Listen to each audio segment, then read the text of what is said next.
The gospel text of today is taken from the Gospel of Matthew chapter 21 verses 33 to 43 and verses 45 to 46. In these verses, Jesus tells a parable. And the root of the parable is, the main point of the parable is that whatever has been given to us has been given in trust. And we must realize this. He speaks about a man who had a vineyard, who leased it out to tenants so that they could till that vineyard.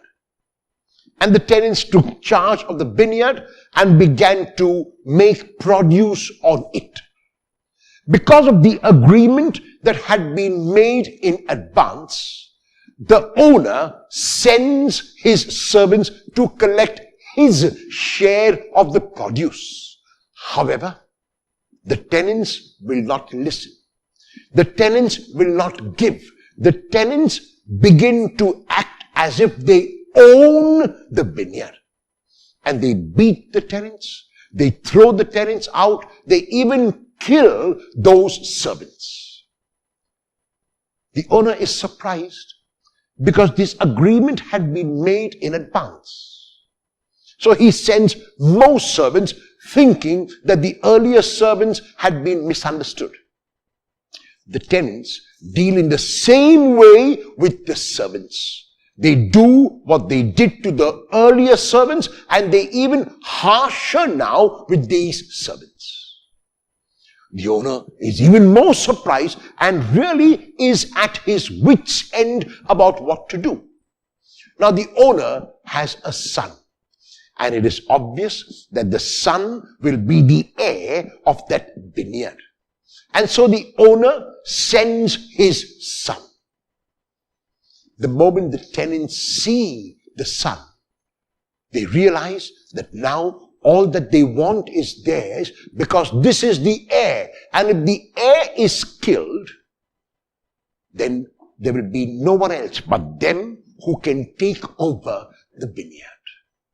And so they kill the son and throw him out of the vineyard.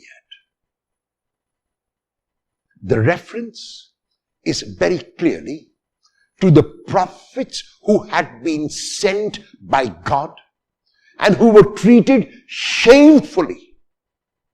The reference is to the second group of prophets who were sent by God and treated in the same way as the former group, shamefully. And then in the fullness of time, God was at his wit's end and did not know what to do. But God had a son. And God sent his son. Whether the former prophets, whether the latter prophets, whether the son who was sent, all came with the same message. And the message was that God wanted to reconcile all people to himself. God wanted us to realize that we were not owners but tenants. God wanted us to realize that our lives here on earth was a short life. 60, 70, 90, 95 years. That is all. For God, there is no time. But for us, these years given to us, no matter how many years they might be, must be lived as if we were tenants, must be lived entirely and fully, must be lived by tilling the land and giving God, which means giving others, their share of the produce. However, as tenants in the parable of today, as those who have gone before us, we behave in the same manner.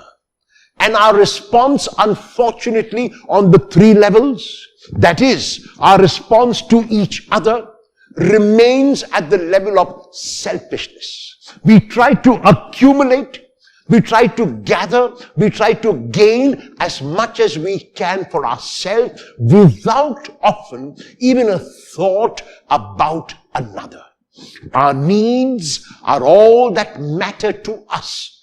And no matter how much we have, it sometimes is never enough, and we want to have and have and have more. Our relationship with nature, which has led to the destruction, so much so that everyone, everywhere is now talking about ecology, is now talking about the environment and how we can save our world. Why have we let it come to such a state? We have let it come to such a state because of the selfishness of a few.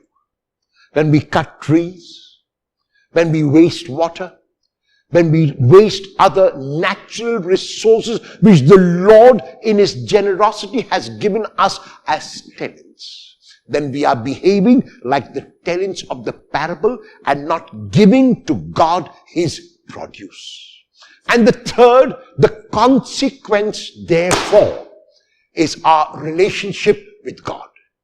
We have been such that we are not able to relate with God as we ought to. We like to hide from God. We think that God is waiting to punish us. We think that God is waiting to take us to task. Our relationship with God will obviously be warped because of the fact that our relationship with each other and our relationship with this world given to us in trust is warped. Will you better your relationship with another in one way today? Will you better your relationship with the world in one way today, so that your relationship with God can also be better?